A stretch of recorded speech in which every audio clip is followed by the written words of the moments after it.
Live from Fargo and serving you on TV, online, and on the go, this is Valley News Live at noon. We begin with breaking news. As Fargo police say 2 people are dead after a house fire early this morning. It happened at 2101 52nd Street South just before 7:30. Valley News Team's crime and safety reporter Bailey Hurley joins us live now from the scene with more. Bailey? Yeah, Ryan, officials say it took about 30 minutes for them to knock out this fire this morning. They say that the flames did heavily damage both units of this twin home as well as a large portion of that back deck. Now at this time, officials say 3 people did safely evacuate from one of the units this morning. However, 2 people were found dead inside the other unit, 1 person in the garage, the other person inside the home. Now Fargo police say that they're currently working on to get a search warrant. The Fargo police critical incident bus did just show up here on the scene within 5 seconds. So I'm guessing that search warrant was just approved. They say that they need that in order to get inside the home and investigate. They say at this time it's unclear if the 2 people who have died suffered any sort of homicidal violence or they solely died due to those flames and smoke inhalation. We'll continue to keep you updated here on the scene. For now, reporting live in Fargo, Bailey Hurley, Valley News Live. Thanks, Bailey. Fargo Fire says a damage report for the home is not yet available. Fargo police are asking for your help finding 2 runaway teens. Haley Jo Carlson and Jamison Leo Boyda were last seen around 6:30 last night in Brunsdale Park on a bike path. Haley is 5'10" with blonde hair and blue eyes and was possibly wearing a black sweatshirt when she was last seen. Jamison is also 5'10" with strawberry blonde hair and blue eyes. Police say he was last seen wearing a green hoodie, gray sweatpants, and flip-flops. If you have any information on the whereabouts of these teens, contact Fargo Police. It might feel a bit warmer outside today, but sub-zero temperatures are on their way. Let's check in with meteorologist Lisa Green for a first look at your weather. Good afternoon. We are getting a big surge of warmth ahead of our storm system we've been warning you about the last several days. It's a winter storm watch right now for the entire Red River Valley. It starts late tonight and continues through Wednesday into late Wednesday night. We're talking winds that will exceed 50 miles per hour, potentially reaching 60 miles per hour tomorrow. And that snow that will be falling with this, combined with that wind, going to lead to some treacherous travel. Visibility will be quite low in those areas. And then on top of that, Arctic air moving in with this one, and so dangerously low wind chills associated too. So Wednesday is going to be a miserable day here. Today, enjoy it while you can. We've got temperatures that are above freezing. It's 36 in Fargo, 32 in Grand Forks. Just keep in mind it's getting breezy out there. We have had some precipitation. Mainly this is staying aloft, but we had some graupel or snow pellets that fell through the Fargo-Moorhead area for a short period of time earlier this morning. This is moving eastward, and now we're just dealing with some mostly cloudy skies. Check out these winds, already gusting into the 30s. They're going to get a lot stronger tomorrow. Here's a look at your forecast for maybe you've got those inflatables in front of your home. Well, Frosty is not going to last if you don't take the effort to secure him tonight, because we've got some intense winds coming up for tomorrow. Details on that, how much snow we can expect to see, and how our Christmas forecast is looking too, all coming up in a couple of minutes.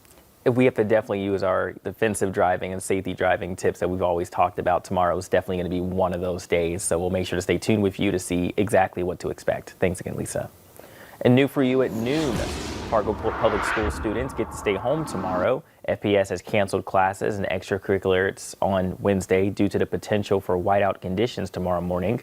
April 30th will be the makeup day. If you are registered to pick up meals for winter break, the meal pickups will now be held today instead of tomorrow. Shocking new video shows a man smashing the windows at Senator Holman's office yesterday.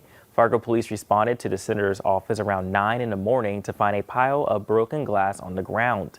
Security footage shows a man walking up the stairs and into the downtown skywalk before taking his ask and smashing into the windows. If you have any information about the incident, contact Fargo police. Businesses in North Dakota can go back to their normal operating hours today. Bars, restaurants, and other food service establishments have been closed to in-person service between 10 at night and 4 in the morning since November 16th.